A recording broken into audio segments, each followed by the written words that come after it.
Good evening and welcome to this episode of Chew the Cud. I'm John Houston, Director of Business Services with ProTrition Feed.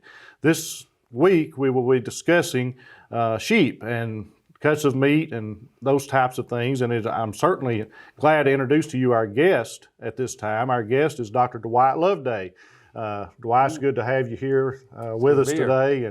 And certainly, just to give a little bit of background, we go back a long way. And certainly, Dr. Loveday was one of my professors many years ago at the University of Tennessee, has recently retired, but has been very active at the University of Tennessee in extension work, also working with 4-H and in particular as a state specialist, and also in the classroom, and very experienced with meat cuts and working with meat science, and we're glad to have you with us. And then adding to that, has always, as long as I can remember, been in the sheep business. So you know, you've done it from the ground all the way through. So I'm excited to have you with us. So let's just get right to it. And I just wanted to ask, you know, years and years ago, if you mentioned sheep in Tennessee, there was only one thing that people thought about, and that was wool.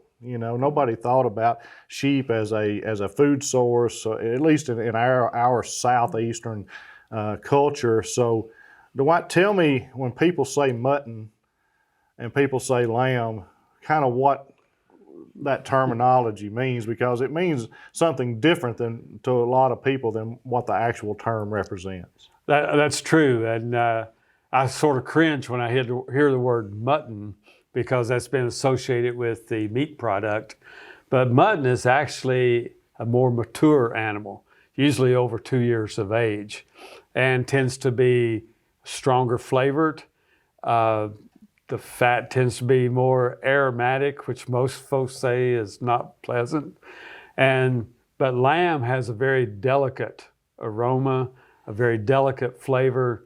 And right now we've noticed somewhat of a resurgence in popularity, particularly in the food service industry. Well, so if you drive around, especially in our state right now, Dwight, there's a lot of sheep. You'll see sheep in a lot of places. And when we look at the national statistics for Tennessee, we have a number, but it's probably not right, because most of those animals are not reported as they're sold. And so we have a lot of growth in sheep, in particular the meat breeds, and we've migrated over, you know, to a lot of the hair type breeds. But what should people look for when they're looking for meat cuts? You know, we say lamb, and you know, people are familiar with leg of lamb or whatever, but in Tennessee, if you wanted to talk to people about those cuts of meat that are desirable with lamb, what would that be? Well, we talk about the beef industry and the box beef industry as it, but that concept is really adaptable to the sheep industry, because we're very regionalized in our consumption patterns. And so when you look at the major packers, and they can put a box of shanks together, or a box of leg roast, box of chops. In the South, we're leg roast and chop eaters. But you go to the West Coast, to the East Coast, and some of the thin cuts, the shanks and such, are very popular. So we're able to break that lamb apart and get it to the high demand areas. As far as selection goes, whether you're talking beef, pork, or lamb, general meat science concepts: color, lean texture, lean firmness, and marbling. And you knew Dr. Melton, my professor. He always talked about marbling being the taste fat and not the waste fat. So we look at the beef industry as a comparison. We're in a quality demand market. And that's led over into the pork and the lamb industry, where folks are willing to pay for high quality meat. Sure, absolutely. And so when we, myself being in the sheep business as well, when I take lambs to a graded sale, they issue a grade for these for these lambs on the hoof based on certain criteria, and external fat being one of those criteria, as it's estimated by feel and visual as well. And certainly when those graders do that enough, they get fairly accurate. But as it relates to meat quality, and we're talking about, a graded sale, they grading them good, choice, prime, kind of talk a little bit about how that might translate into a quality piece of meat. Well, I think what we see in lots of our graded sales, sale barns and such, is potential. Those, particularly if they're lighter weight lambs that are going to go on into a feedlot, they have the potential to be a choice or be a prime. But when a lot of them look at them at a more mature slaughter weight, they're probably more related to cutability than they are quality because of looking at lean to bone ratio.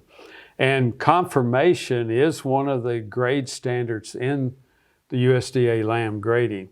So even though that's more of an indicator of lean to bone, it is one of the grade standards. Right.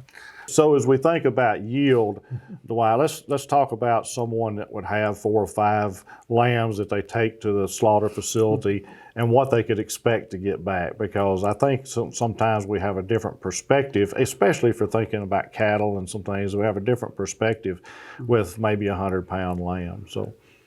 Yeah, with direct marketing, we're seeing a lot more interest in making those purchases from the producer and taking them in to be processed.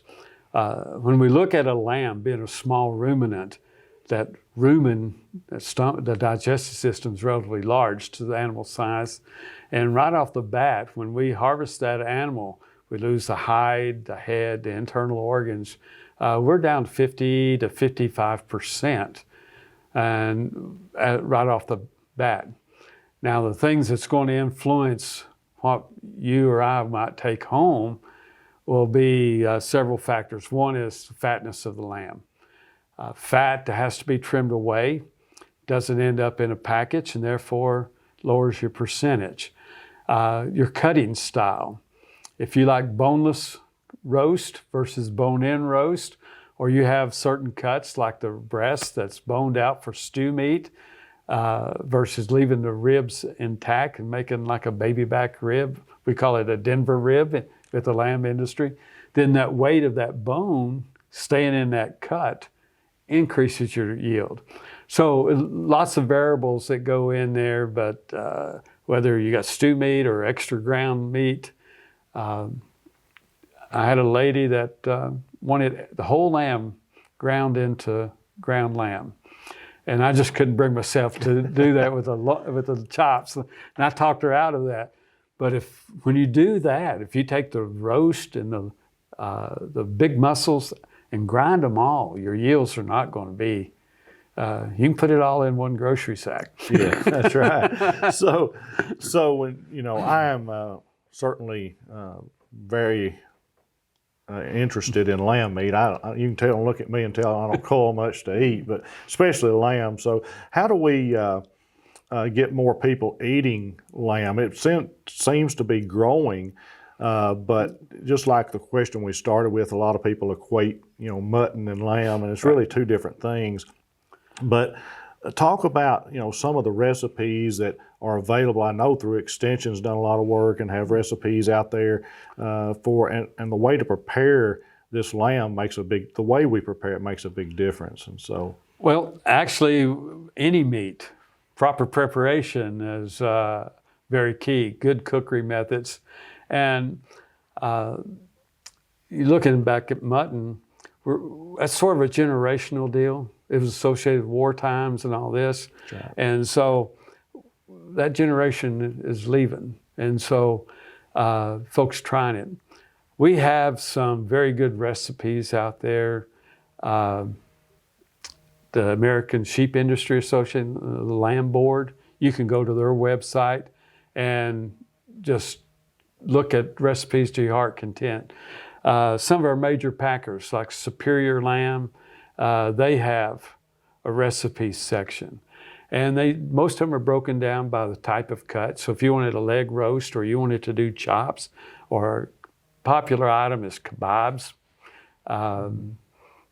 Growing up, at our 4-H sheep conference, we used to have lamb kebabs. And Absolutely. an old recipe I got out of the Kansas Department of Agriculture, and I've used that recipe from 4-H camp to served it at Neyland Stadium in the press room with beef kebabs. So, but lamb is very, like I said, a delicate flavor, and we want to be able to pick that up. We don't want to smother it. And I think a lot of folks, when they think of lamb, I don't know how to cook it. And I tell folks, cook it just like any other meat, particularly on the grill. Your basic salt, pepper, seasoning salt. But the main thing is on chops is not to overcook. I think that's the biggest problem we have with lamb, is folks that like it well done will probably not be real happy. And that medium rare is probably the most ideal to maximize flavor and juiciness. And once you get into that well done, I think lamb sort of deteriorates, well, along with all the others. Well, of course, any kind of meat, I don't like it well done or overdone, but certainly with lamb, I would agree with you as well. And so I want to shift gears on you just a little bit here, and so I want to go through some of you've had such tremendous influence in the 4-H livestock projects, and it's in particular over the years working with skillathons and in particular, and how in the show ring, what we're really trying to teach kids, it's not all about the blue ribbon. It's not all about, we like to see, all of us, doesn't matter what kind of animal we're looking for, a livestock person, we like to see good ones. We enjoy seeing good livestock. But beyond that, from a 4-H standpoint, I'm a product of that. What would you say that showing livestock, what our goal is as 4-H UT Extension, what's our overall goal in these livestock projects? Well, it's youth development. And I think our friend Jim Neal had the phrase, we're raising blue ribbon kids, and as well as blue ribbon animals. And like you, I was a product of 4-H livestock. You said you knew me having sheep all my life, but I grew up on a livestock farm that was fed cattle and purebred swine. And we'd go to the fair to show pigs. I made fun of the folks that had sheep. So things come back to haunt you, but we moved back here from Nebraska, where I was on staff at the University of Nebraska. The sheep program in Tennessee, 4-H sheep program, was booming. And I wanted my kids to have that 4-H livestock experience because of those intangible life skills that you just don't pick up in a classroom without being involved. And so our sheep is a result of a 4-H project and having 2 children come through that. So Andy and Sarah Beth both participated. And this weekend, my grandson's going to show for the first time. Awesome. So it's continuing on. But I think with all these youth programs, the number one thing a young person will tell you is the friendships. And we travel the state. We know young people, parents from one end of the state to the other. And now with things being more fluid, we got friends in other parts of the country. And that connection has been that livestock project. And I'm particularly proud of the Skillathon program, what it's done. And we're seeing those first state teams that we had come back now. They're in graduate school or have professional agriculture, med schools, teachers, just fitting into society and fulfilling that individual role of being a good member of society. And I can't put my finger on it, Dwight, but I can pick out someone about anywhere that was involved in showing livestock of any kind. They're just a different perspective, the way they carry themselves, the way they approach people, and the way they do things. And we've been so fortunate in Tennessee that we've had a strong 4-H program, Right. and FFA for that matter as well. And we've had a very strong agriculture in Tennessee, at which all the entities have worked together to make it strong, and University of Tennessee being one of those entities, Tennessee Farm Bureau, Tennessee Department of Agriculture, obviously Tennessee Farmers Co-op, have all worked hard to ensure that these opportunities exist for our kids coming up to show and to be involved in these livestock projects. But because our Tennessee agriculture is so connected, and I've been across the country and in different parts, and you have too, where that connection doesn't exist. Right. But our Tennessee agriculture has been so connected that we've been fortunate enough to have gone through the 4-H program or the FFA program, gone through college, and to be able to continue to work and interact with those same people. I could use my boss as an example that, we competed in FFA and 4-H, and then went to college together and started at the co-op together. And so, we've been able to use those livestock projects to later on interact with one another in business and industry. So, in our careers. And there have been so many at the University of Tennessee that have been instrumental. I count you among those in developing that program over the years. And now with our master beef programs and master sheep producer and the equine programs and all of those things have come on from an educational standpoint, it just gets stronger and stronger. And so there's been so many over the last 30, 40 years that have really been instrumental in doing that. So I wanted to mention the 4-H program as well. Well, I agree with you. I've had the opportunity to work in other states and participate in other 4-H. And just always say there's something special about Tennessee 4-H. And right into my career, I served as interim director. And one of the things I always said was 4-H is a team sport. Starting with our 4-H agents in the county, the parents, and then the state specialists, our donors, the co-op, the folks you mentioned, the co-op and the Farm Bureau, TDA, we're just there to prop each other up.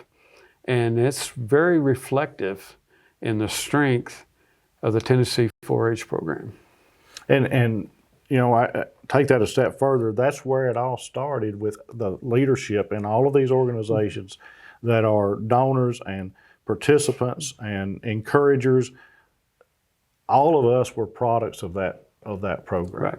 And so there's others coming on behind all of us that were products of that program. So as we think about that and winding this segment up, I just wanted to ask you about back to the sheep business.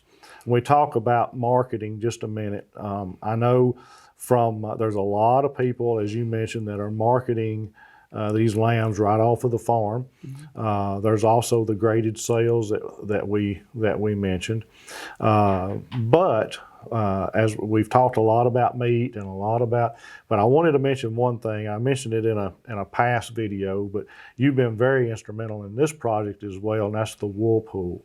And so I wanted to mention that and just have you talk just a little bit about that. I know there's maybe some needs that you're looking at right now, and to mention that on this video and talk just a little bit about that, because that's been a very important part of our Tennessee agriculture. And as I think I'm right about this, it's the oldest wool pool in the country. That's true. I was shocked to read that, but Middle Tennessee in particular, historically, is very strong in the sheep industry.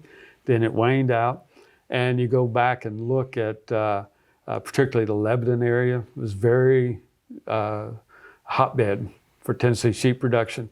And out of that, we've had the wool pool. Of course, back in those days, all the sheep were wool sheep. And as you mentioned, our growth has been primarily in the hair sheep business. But we still have a need to get rid of that wool and try to market it's a renewable resource. And there's new ideas about how to utilize wool other than the fabric. And the fabric itself has changed. I don't know, growing up, played Little League Baseball, we had wool uniforms. And in July, you didn't want to wear those. But I have a new wool suit. That's the fabric is so comfortable. It's not our grandfather's wool, But the way Tennessee producers have marketed is called the wool pool. And we've had 2 collection points, one in Columbia and one in East Tennessee. They're Maryville, Jefferson City, partnered with co-op, both places there.